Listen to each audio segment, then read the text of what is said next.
Well, welcome back, everybody. It's a somewhat bigger crowd right now. It's still only gently snowing. There's been a lot of work done in the last 2 hours. It's been done over at the Marvin Center, and we'll hear more about that. And it's been done here as well, where the last session, the conversation very much set us up for this discussion, where we heard a great deal about how you young people here and everybody else know things that we older people don't, and vice versa. So we decided that it was past time where we started having ongoing conversations which were collaborative and co-mentoring about how to proceed with the future. So here we have our intergenerational forum. It's imagining the future. Excuse me. It is reimagining leadership, the power of intergenerational collaboration in shaping tomorrow. And I am going to quickly step off the stage after I introduce the moderator, Anna Rothschild. Anna is with the Washington Post. She's the on-air host for science and health, and has some amazing things on YouTube and elsewhere. And I think that you can check it out afterwards. But have fun, and all of you, be prepared to ask questions and listen closely. Thank you. Yeah, I really want this forum to be as collaborative as possible. So if you guys have questions, raise your hands, and I'll also leave time at the end of the session for all of you to jump in after we've brainstormed wildly. So our first discussant is Fran Farren. He is the co-founder, co-chairman, and chief creative officer of Applied Minds, and he's also the former president of Walt Disney Imagineering Research and Development. Pretty impressive. Then we have Rachel Goslins. She is the director of the Arts and Industries Museum at the Smithsonian. Also extremely impressive. And then we have Dr. Ellen Stofan. She is the former chief scientist of NASA, and she's the co-chair of the World Economic Forum Future of Space Technologies Council. Whew. Also extremely impressive. And now, some other very impressive people are young leaders. Three of the winners of the video competition. This is Rohan Oja. This is Shreya Shete, and this is Lucy Weems. So I would love to begin this session that's all about imagining what the future will be like and figuring out how we can prepare this generation better to be great leaders in the future by asking you guys, what is the thing in your wildest imagination that makes you super excited about the future? What's one thing that you imagine 15 years from now that's going to be super exciting and change our world? If I were to pick one thing, I'd say the future of robotics. And looking at all of my peers' videos, most of them can be solved using robots and new technology to come with artificial intelligence. That's great. I would say spacecraft, because our technology is rapidly developing and we are exploring newer horizons, and I can't wait for what's to come. As of now, the James Webb Telescope has been launched, and new spacecrafts will be launching in the future, so I'm really excited for that. That's great. I'd have to agree with you on the spacecraft, and also how space travel can be more given so that a lot of just individual people can experience zero gravity, and I think that would sort of open up more exploration. Yeah, and makes it more accessible to everyone. One of the things I love about all of these is that they're all things that are not only very practical, but really inspirational, that get people excited about thinking about the future. They're all the stuff of science fiction, but are now becoming our science reality. What about you guys? 15 years in the future, what is the thing that you are most excited about? Well, I'm excited about the fact that we are approaching a time where the technology is starting to get good enough to be useful. Um, a friend and colleague, Alan Kay, who's credited for, among other things, the concept of the personal computer, observed that the computer revolution hasn't begun yet. And I think that's absolutely accurate. We are not in the middle of the computer revolution. We're not in this part on the curve you always see drawn like this. We're actually here. We're at the very beginning, and we've barely seen what's possible. So great. I think I'm most optimistic about the way the technology is going to help make a dent in some of our big climate challenges. There's just a lot of technologies out there that are being developed to help address some of the trends that are worrying for our world. And just talking to a scientist the other day who's working on clean meat, the idea that we'll be able to grow steaks and chicken drumsticks and hot dogs in the lab, which doesn't sound like a big idea, but when you think about the huge environmental impact that industrial farming takes on with just all that, the cow farting and the fertilizer and the slaughtering of cows and animals and all that. So this is just one idea where something that's fairly small, oh great, I can eat a hamburger that hopefully tastes good and was grown in a lab, is going to have a huge ripple effects on our planet. So I'm excited about all the kind of different ideas that are out there to start making a dent in what feels like a worrying trend. I'm really excited, actually, about something we were just talking a little bit about. It's something called citizen science. It's where all of a sudden all of us are becoming scientists and contributing to the great body of knowledge. So we actually had a program at NASA, have a program at NASA called GLOBE, where we've got kids all around the world making atmospheric measurements, temperature measurements, and it's actually being fed into climate models. So there's this kind of democratization of science where everybody can participate, and it's actually real science. It's really helping. And that's going to enable us to really understand our planet. It's going to help us move humans beyond Earth. It's going to help us to discover life beyond Earth. So lots of exciting things I think are going to happen in the next 20 years. So great.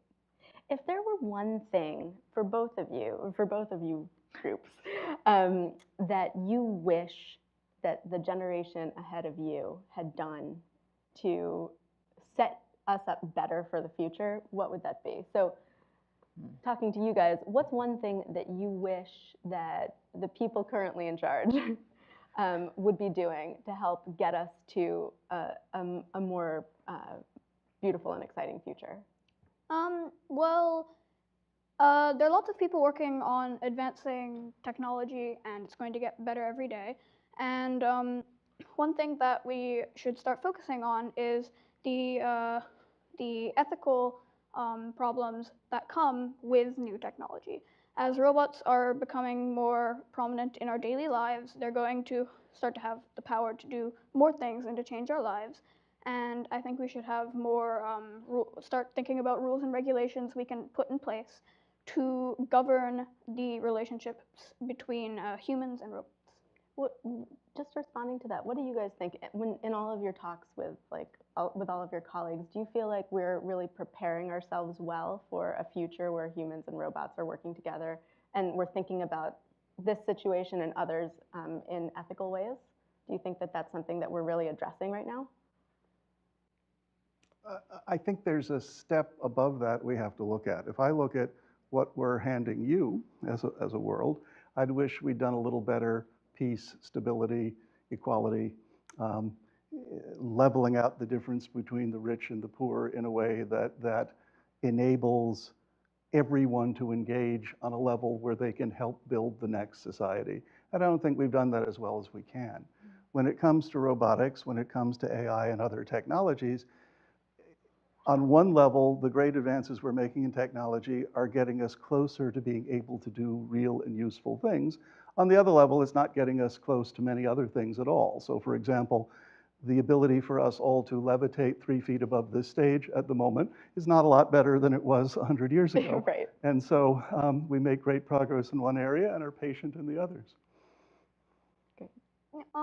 If if I may say, I think another way we can look at the ethical ways to treat robots and how robots should treat us is by looking at what past people have said. Writers like Isaac Asimov have written three laws governing what robots should do in certain scenarios. But there are, of course, problems with any rule-based system. The first law is that a robot should not harm a human. It should do what it can to prevent harm. And the second law says that if, as long as it follows the first law, it should listen to what a human has to say. It should follow its orders.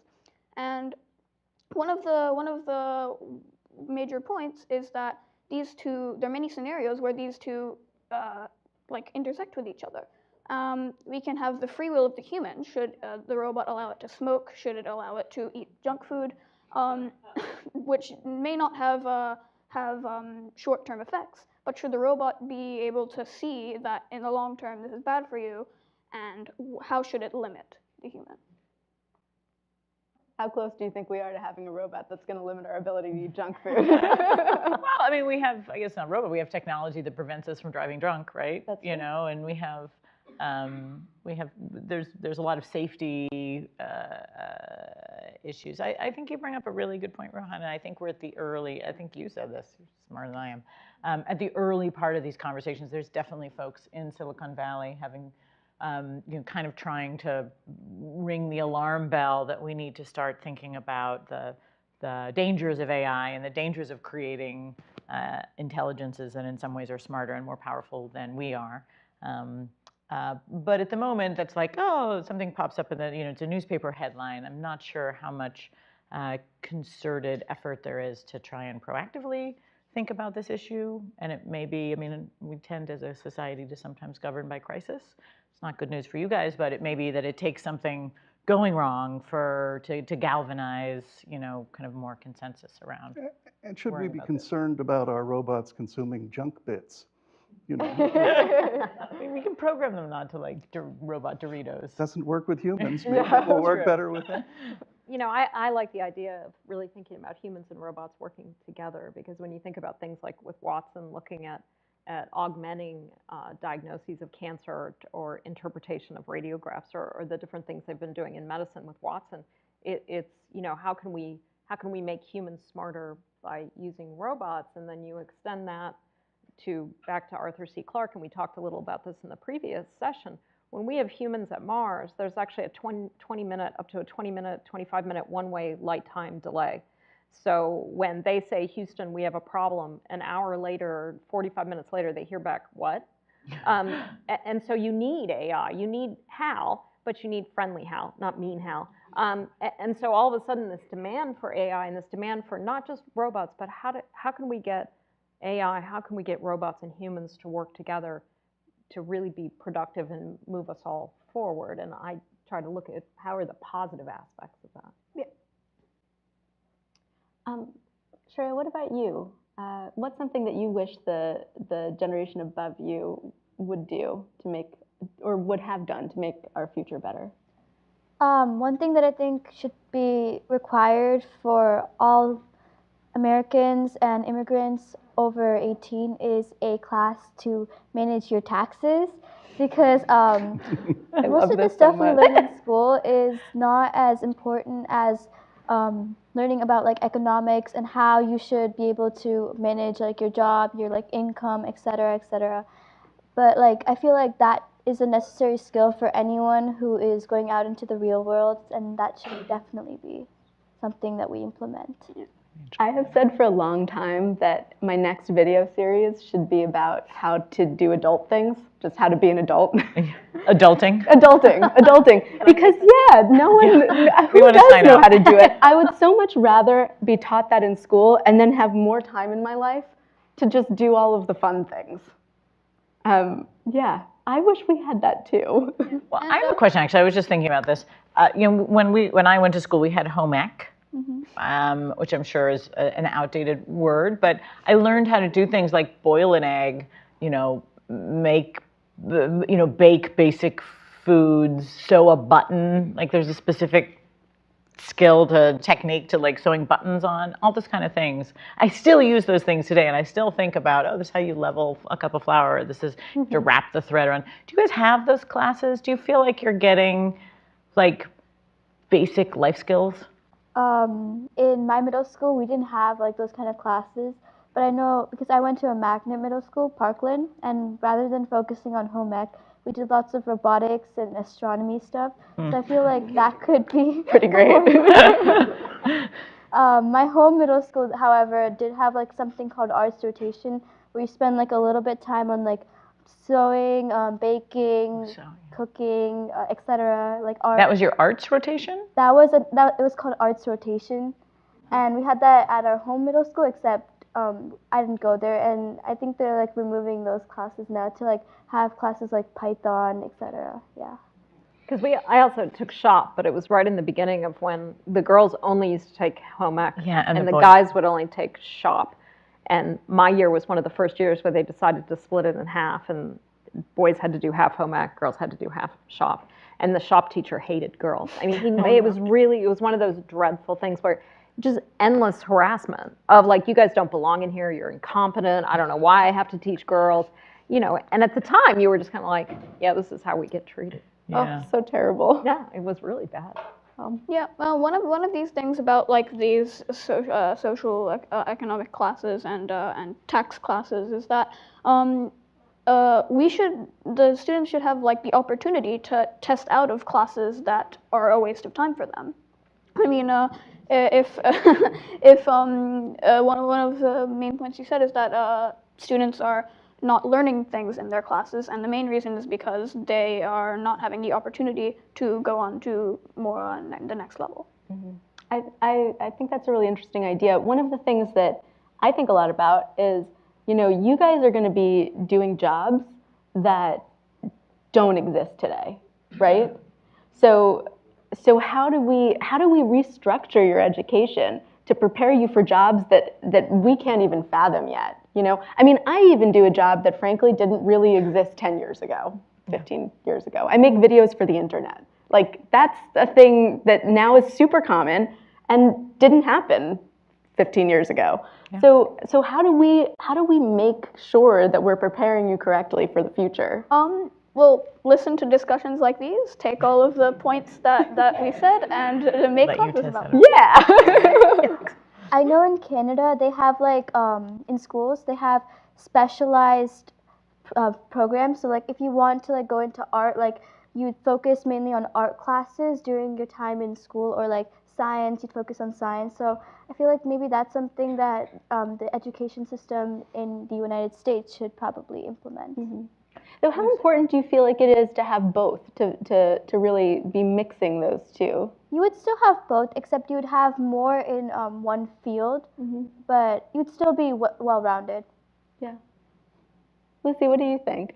I think that using technology to its fullest extent to, so for instance, like reforming education and reforming things that have been the same for a while, and but technology isn't used to help that and make it better. So I think that just really learning how to use the technology so that we can improve or make more specialized school systems. Yeah. So really like leaning into the technologies that we know are up and coming right now, and preparing you guys to be able to use them.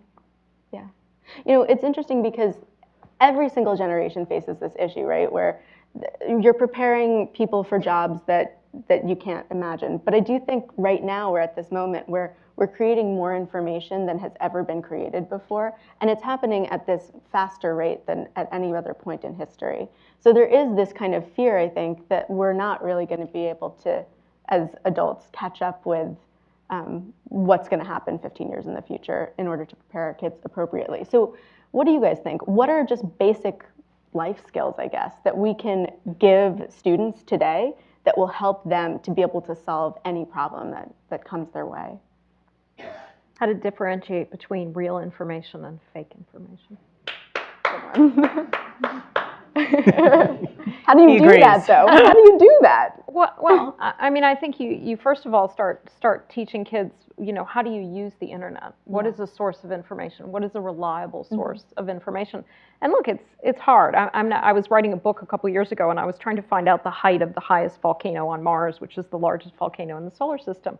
And I went to 5 different sites, including like the U.S. Geological Survey and NASA and a couple, and they all had different heights. And so you say, all right, I went to the trusted sites. So for that piece of information you're looking for, what is the kind of site that would have trusted information? That doesn't mean you're not still going to have issues like I did, but what is the difference between somebody on the street saying something and going to a site like climate.gov with that GOV that tells you, okay, that's government scientists, it's been peer reviewed, it's real information on climate. I've gotten in climate arguments before with people, and they're like, I'll present a bunch of information, and they'll say, well, I'll go check that out on the internet. And you're like, oh boy, okay, because I've lost, because they're going to go find any site that reinforces their opinions. So to me, it's teaching kids what are trusted sources of information for the types of problems you're attacking. Another good adulting class, frankly. I also think that as you look forward into the future, and depending on how forward, and I'm always appalled at how slowly things that seem like they're obvious take to happen. Something you think will be done in 2 years or 5 years takes 20 years. But part of the issue is the arts and humanities will always be important to us as humans and how we perceive each other and ourselves and reflect upon that experience. We talk about many of the things that we should learn to do, like boil an egg or put a button on or do your taxes. Those are all automatable. So the reality is we have a demented tax system which keeps getting more demented, and as a result we have a giant industry whose function it is to help you learn and understand that. That'll all just go away, right? That's algorithmically tractable. Boiling an egg, a machine can probably do it better than you can. So the question is, do you want to teach someone how to boil an egg, or do you want to teach someone how to sew on a button, or do you want to teach them how to build a machine or code something that does that so that it's scalable? But the real question, I think, is the balance between human passion, what do we love and what do we care about, what are things that are not automatable, such as art. And you can say, well, you can have a computer and with deep learning turn out things that look like Da Vinci's, and the answer is yes, you can turn out things that look like Da Vinci's. They're not Da Vinci's. And so, emulating art is different than creating art. So my sense is the arts and humanities are, if anything, more important than they've been, because they give us the tools to help understand some of these ethical questions and some of these challenges which we have to grasp. At the same time, when I hear people talking about let's regulate technology to slow it down, that doesn't work. It just means it goes elsewhere, so the people interested in that research will not work in the area it's regulated. They will move to a place where it isn't regulated. So I think the challenge is, how do we move forward sensibly? How do we prioritize based upon the impact on people's lives? Because that's ultimately what matters. I mean, I take some issue with notions that technology is blasting ahead. Moore's law, rules of thumb of how fast technology moves, which is great. I don't think people have changed much at all. And so, the basic things that people care about, family, love, shelter, food, other things, this is pretty constant and doesn't change. And so I think our biggest challenge is how do we manage the Moore's law, like doubling every 18 months of whatever you care to fill in, with the fact that we aren't changing at that rate at all. Our tools are changing and the rules are changing, but that balance strikes me as being one of the fundamental questions for the future. I could not agree more. I'm an arts and humanities gal. Could not agree try more. to agree more. With that, no, I can't. Okay. And also with what Ellen said, I think the fundamental thing that we need to get right in our educational system, and when we think about how we sort of in this one-way fire hose transmit information to you guys, is getting the balance right between content and skills. In our schools are so front-loaded with content, right? We want you to learn the periodic table. We want you to learn the 21 most recent presidents. We layer in, we force-feed content, and then we try and give you skill set for how to think about that and how to manage that content and how to And I think especially when we're thinking, we don't know what content is going to be really important in the future, but people don't change that much, and the skills remain the same. So how do you find facts? Like, how do you gather information? How do you solve problems? And how do you tell a story? Those are the three most important skills, and have been since we emerged from caves and created fire, to when we're learning Python, which I assume is not a snake. And so I think we need to, in our schools, and the arts and humanities are one really good way to do this, and great courses that break down these skills is another. But we need to first give the younger generation the skills that you'll need to be a success in whatever job, and then start worrying about what the content that they need to manipulate within that. Exactly, especially because with these technologies, which are amazing, right? I can reach the majority of the people on the planet immediately. The question is, do either of us have anything to say? So this question of communications, what enables search for knowledge? The question is the knowledge accurate or is it inaccurate? Does the person have something to say? Do we have a common set of experiences that we wish to share with each other? I mean, that's what makes us human. In terms of, you were talking about problem solving. I mean, how do you teach problem solving? How do you even begin to do that? I think the way we do it now is using content, right, to drive that. Is there a more kind of, if we could distill it down, is there a more basic way to think about teaching problem solving? I don't know that there is. I'm just posing the question. I mean, there is a lot of great work being done in this curriculums around grit and resilience and open-ended thinking and imagination and creativity. You know, so there's a lot of good work being done in this, I think, in trying to think through this. I'm not sure we're doing a great job. Yeah, there's been a huge amount of research around how we teach science. You know, we historically, and certainly the way I learned science, is we memorized massive amounts of facts and textbooks. And they found that most kids memorize it for the test and then forget it. So what good are we doing? And so instead, by doing experiential learning, having kids do experiments, open-ended inquiry, you know, these are ways that kids actually will learn scientific concepts. Maybe you won't cover as much material, but they'll actually learn it and remember it. And so it's hands-on learning, using all those different modes of the brain to actually learn something. And so I think there's great research being done in this area. I'm curious, you guys are all in good schools. You're all clearly super smart and in, you know, your advanced classes. Do you feel like you're being taught how to solve problems or how to tell stories or how to gather facts? Or do you feel more like you're being taught content? I mean... Sorry, you can go ahead. Sure. Okay. So, I mean, it depends on the teacher and the class. Like, some teachers, they rather than focusing on, like, the content, it's more hands-on learning. For example, in my middle school, we had, like, a robotics class, and instead of our teacher telling us exactly how to do it and what to do, he would tell us, okay, you have to do this, and you have to figure out how to do it. And so, by the time we were done, we would know exactly how we did it, we would remember how we did it, and basically, our problem would be finished, we would be complete with the challenge. And I feel like that kind of learning is super important. And some other teachers, like for example, with the chemistry, yeah, like we do still have more memorization rather than experiments. And yes, there are experiments, but I feel like having more hands-on learning would be more better for the kids.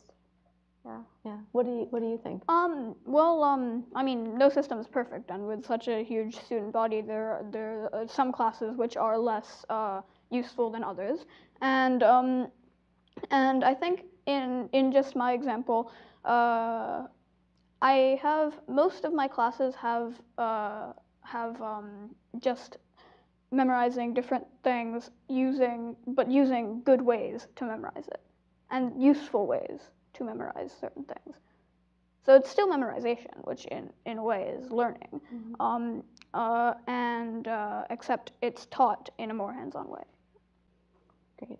What's when you're in school, or really at any point in your life, frankly, I'm curious about both what inspires you, but also what makes you really bored. What's the one thing that happens in a classroom, for example, that's like the most boring thing that you just wish you could get rid of, that's like kills imagination? Lectures. Lectures? Yeah. Look at that and we're like, what if they're really interesting? No. It depends on the lecture. I mean, I tend to like lectures that are more funny, humorous, and if it's a topic that I like, then I prefer lectures. And if it's a topic that I hate, then I hate lectures. I mean, it really depends on the topic. Specifically with lectures, like for example, if the teacher is up at the board and then she's like writing stuff and then you have to copy that stuff down and just more stuff like for like the entire class period, I feel like that is something that really makes me bored and like drives down my imagination. So yeah, it's not like, yeah, I agree with Rohan, like the certain type of lecture depends, like it depends on the certain type of lecture. But when the teacher is constantly like writing notes, writing stuff on the board and you have to take notes, I feel like that is just causing lack of imagination. So like when people are talking at you, not really bringing you into the conversation Right. at all? Yeah, like more, I feel like more discussion-based learning is the key to the future. Lucy, what do you think? Basically, Totally agree. Yeah. Lucy, what was your best class ever where you felt like, oh, this is like really, really getting me excited? I'd say science class this year has been really fun. What's the topic? Oh, I'm sorry. Yeah, no, I'm curious. What made it? Well, I think like a week ago we dissected a sheep eye, and that was great. So cool. Was it tasty? And like at one point the vitreous humor was sort of like spilling out, and it was pretty fun. As somebody who makes a YouTube series all about gross stuff, this is extremely appealing to me. I kind of wish I could have come to your class. But you know, I think it's important that we don't take the one-size-fits-all approach to education, because a lecture is not a great way to learn how to play a violin, right? Right. It's actually useful to pick it up and start making some noise. At the same time, storytelling is an incredibly valuable tool to teach many things in the humanities, except it's not a great way to teach math. And so the reality is, on one level, there are different approaches, some which work better, some distance learning approaches work great, so that, you know, in fact, a lecture, you can hear a lecture that you would normally not be able to hear through distance learning, which is great. At the same time, different people learn differently, and so what works well to teach one type of student may not work well with others. So I think part of the challenge is how do we get, the engineering term would be the impedance match of getting these things together so that a student and a mentor, mentee, mentor, have the ability to find each other in this connected world and extend that experience. Because clearly, kids from now on will learn more from the internet than they're learning from school. If you look at just aggregated things they learn, just like our generation learned more from television, because that was around us in most households, and you watched us land on the moon, and you watched a whole bunch of other events that way. So, you know, the question is, as the tools change, and to your earlier point, as the storytelling tools change, because most of these successful technologies, whether it's newspapers or books or television, are about storytelling and how you tell a story in a more compelling way to a larger audience, then we're going to find more effective ways of getting people to understand what they desire and what they need, which are not necessarily the same. Right. I've got a friend in South Africa, a guy named Steve Sherman. He does this program called Living Maths, where he'll connect a classroom in the Netherlands, a classroom in Africa, a classroom in the United States, and then he'll have like an astronaut or a woman who is a technologist from the UK, and they'll do this like hour-long session, and you'll have kids from all different countries asking the person questions, and it's this really lively interchange, and you see these students all of a sudden looking at each other going, wow, those kids in the Netherlands and Africa, they're asking the same questions that I'm thinking about.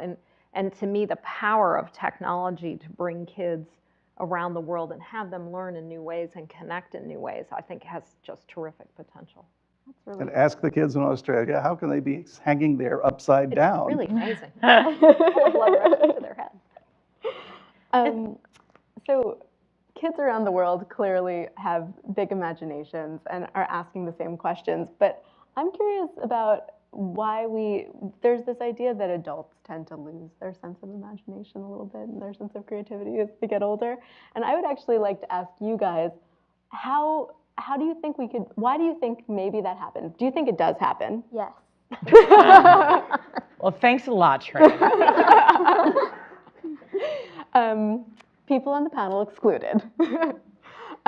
So why do you think it happens? And how do you think we can do a better job to make sure that that doesn't happen to you?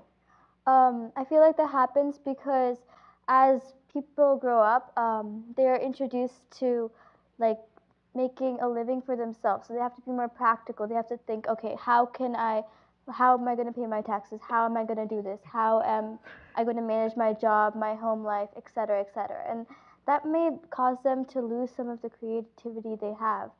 And a way to change this is to make sure that all kids know how to manage their life. So like they're given like some kind of training on like how to reduce stress, etc. Because stress is also a major factor in decreasing imagination, and imagination is very important for the future of our world.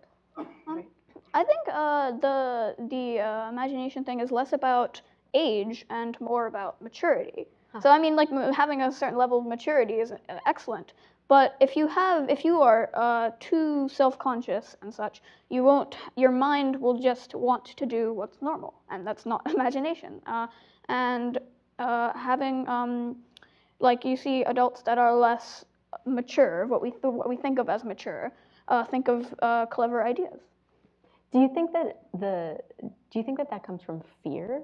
Do you think that the self-consciousness is about fear of change or fear of? Well, fear and just not being afraid to just think. Yeah. What do you guys think? Can I suggest a slightly different view? Because I agree with what you say, but it's a little like physical fitness. If you don't use it, you lose it. And if you couple that with the fact that in the world, in organizations, in school, you don't get the behavior you ask for, you get the behavior you reward. And if we are not rewarding people to be creative in their work and what they do in their lives, they won't.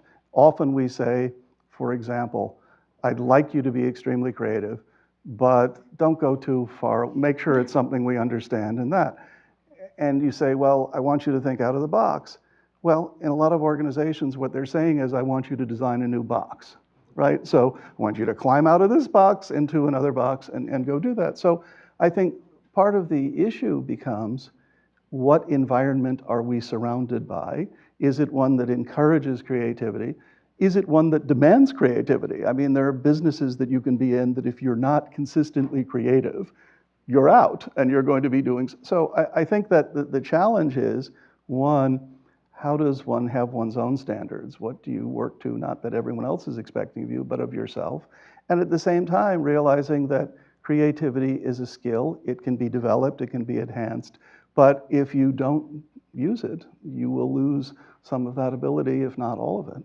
So, Brandon, companies that you've led, how do you help everyone under you, still like hold on to that creativity? How do you foster it? We terrorize them. You terrorize them. I see. Well, again, it's different for different people. On one level, stress can be harmful. At the same time, stress is an essential component of creativity. Having a deadline which says, this will go out the door on Friday, and how good it is depends upon how creative we can be and do that. When you're running businesses, if you're working with clients and customers, having clients and customers who have high expectations and demands so that, one, you don't wish to let them down, but two, I like to have higher standards than my customers so that we are constantly delighting and surprising them beyond what they expected. So I think it's about community. I don't look at companies from the perspective of staffing, especially creative companies. I look at it more from the perspective of casting. It's more like casting a play or a movie. How does this woman, this engineer, this dog, this house, all work together in some way that gives us a novel solution to something, or it would be fun or challenging or engaging? A set of things are given to you as, here's what we'd like you to consider and how. And then the question of how creatively we approach that is the question of putting the right diversity of talent together and casting people in the right roles. Often a person who is really excellent at one thing is really terrible at another. And if you expect them to both do the same job, it's just not sensible. Right. Yeah, I agree. Yeah, there's jobs that where you write papers, right? And instead of being forced to, instead of like trying to make cutting-edge, creative, and interesting papers, in order to move up the job ladder, they have to just create a certain number of papers, which instead of makes them think more future. They're just doing something for a requirement in order to move up a job ladder or something. Yeah, I totally agree with you. I feel like adults, they're more exposed to reality, and kids, they're living more in like a Depends dream. on the adult, by the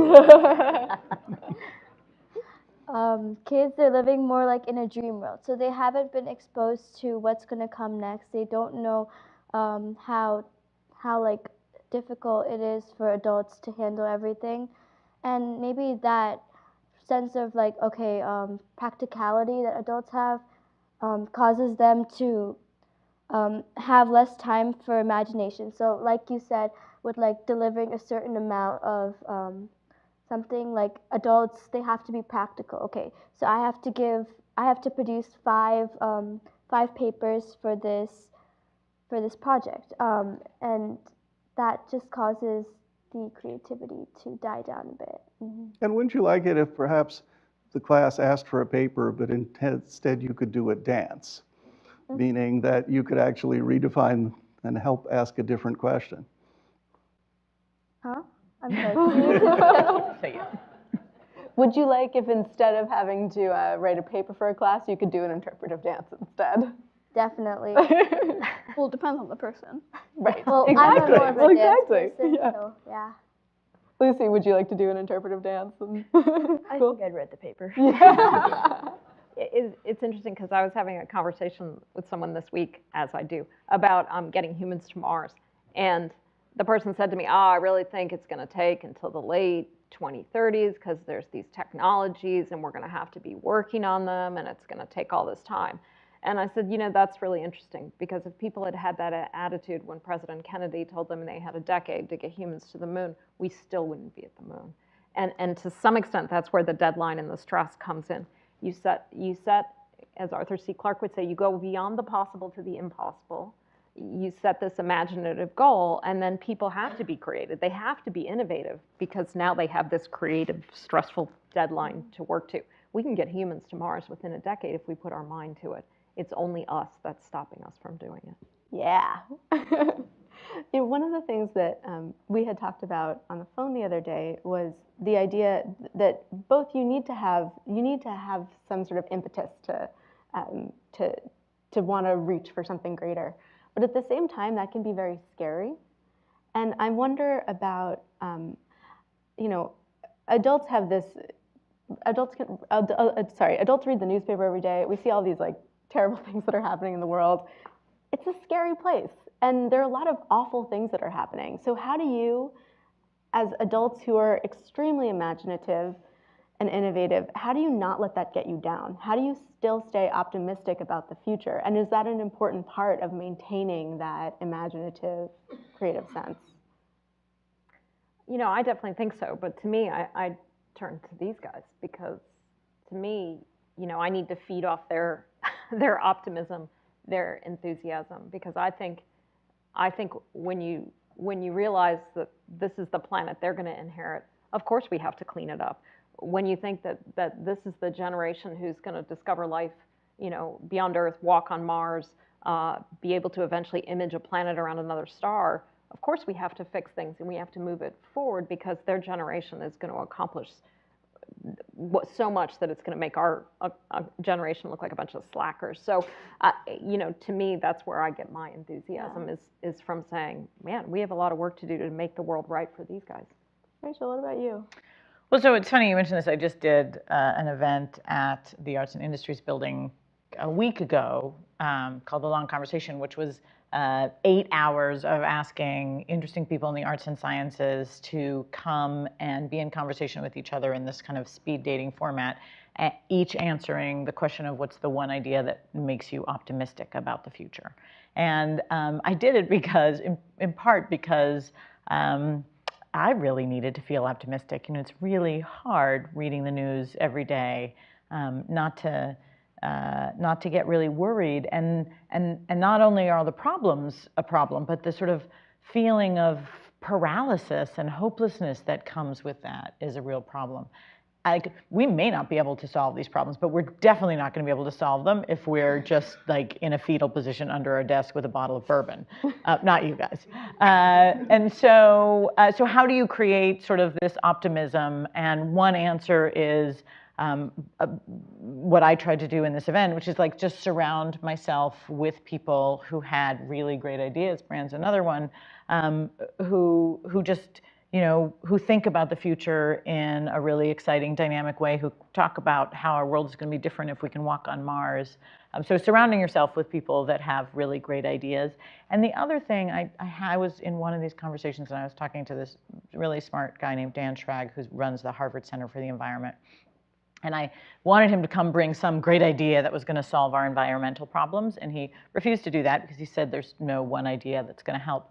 But he did talk about sort of the long cycle as opposed to the short cycle, and the way that we as a people have consistently taken on big problems that at the time seemed unsolvable and intractable.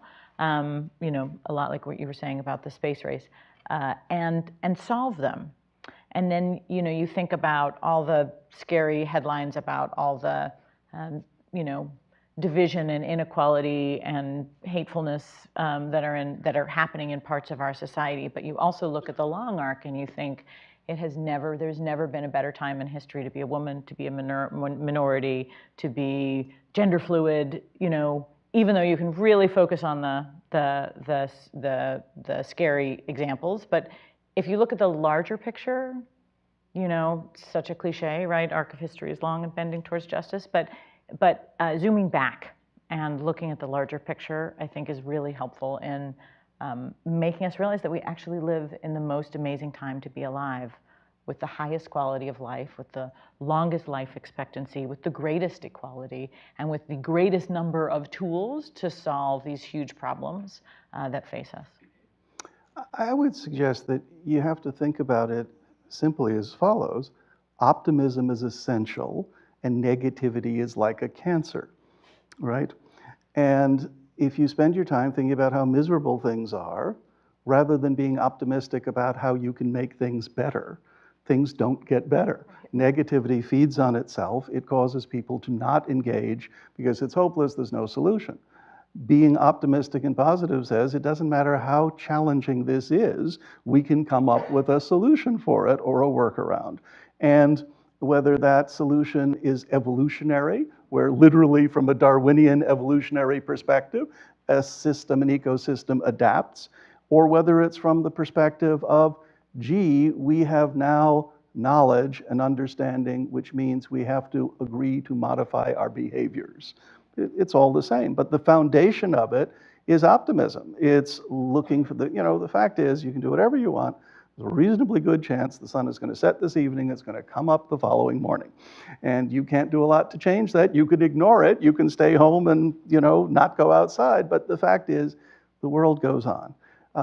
It is common to think we're destroying our planet. We're not. We may be destroying life on our planet, but the planet will keep going and will evolve a new life form. Hopefully we can be smarter than having to go through that cycle and just say, well, let's get together, prioritize some of the issues that we have to face that we would call national issues, that are things like that. But at the same time, learn how to be civil to each other again, because there's less of that. Learn how to listen as well as speak loudly. The fact that one can publish widely to the planet now doesn't mean you have something to say, and it doesn't mean you listen. And so the reality is, how do we position ourselves to have a dialogue, these big issues that are facing our world, require conversation. It's between the left side of the stage and the right side of the stage. It's between the two of us. It's between everyone. Having a discussion, having a dialogue. The good news is the technologies that we're developing make that much, much easier to have than it ever has been before. At the same time, it means you can make mistakes faster than you've ever done before. And so a balance of learning how to be thoughtful, just as our children, my daughter is 8 going on 19, and on one level, we say, grow up. On the other level, we say, well, you should be allowed to be a kid. Those are the dilemmas facing our lives, right? On one level, we say you have to be practical and get to work. On the other level says you have to be creative and, dream new dreams. They're both correct. It's a question of balance. My argument would be, without optimism, you don't have a sensible toolkit from which to achieve that balance. That's great. Do you guys feel like you have the tools currently to be able to stay optimistic? Do you feel like you have we talk about like self-care tools to be able to stay positive? And if not, are there better ways you can think of to develop that toolkit? It really depends on what you have, like what your specific circumstances, what you have access to. In my opinion, I feel optimistic about life in general. Yeah. I mean, you all clearly are, since you entered this competition and made amazing videos about a beautiful vision of the future. Yes, I agree with Rohan. Like, yeah, I feel pretty optimistic, but there are some people who don't. And I go to Poolsville High School, and I'm in the global ecology program there. And one of the things that we focus on is mindfulness. So whenever we go on a field trip, generally we go outdoors, and I feel like there should be a place where you can just relax and stay optimistic and not think about anything. And just like having that moment of peace is a way to stay optimistic. And one of the things that that a lot of people feel depressed about is they feel like the instinct for trying to prevent the human race from dying out is being threatened, and we're going to die out for many different reasons. And I think that knowing that if human race dies out, that other species could evolve and become dominant. That's the beauty of this Darwinian world, is that creatures can evolve. Ants can evolve to be the new humans if and when we die out. And knowing that, it makes you more optimistic about Earth. Again, I just wanted to go back to the mindfulness thing. So in our school, we spend one class period once or twice a quarter, and then we listen to really peaceful music, and we take a nap for 30 minutes. That's so great. I want that. We have these mats to relax, to just relax in, and I feel like every school should kind of implement that instead of having just class all day long, just a break from everything, just to think, to get catch up on rest, sleep, etc. And that's just a way to make sure that you're not too stressed or you're not taking too many things at a time. And also in my school, we have a lot of these programs that try and help. But one thing to make sure about is that if we implemented something like that in our school, I know for a fact that some people will be complaining that it's a waste of time. And I think these things should be optional. That's what I'm saying. So people should have the opportunity to read, to do their homework during that period, and and all of other programs like these should be optional. You see, the thing is, not everyone will take that time to rest. Though other people, they will there's always other time where you can do homework, you can read. Yeah. For example, if you stay after school, you're not going to be resting, you're not going to be sleeping, you're going to be catching up on homework. So there should be some kind of place where you're just kind of required to rest. You're required to take a break from everything else.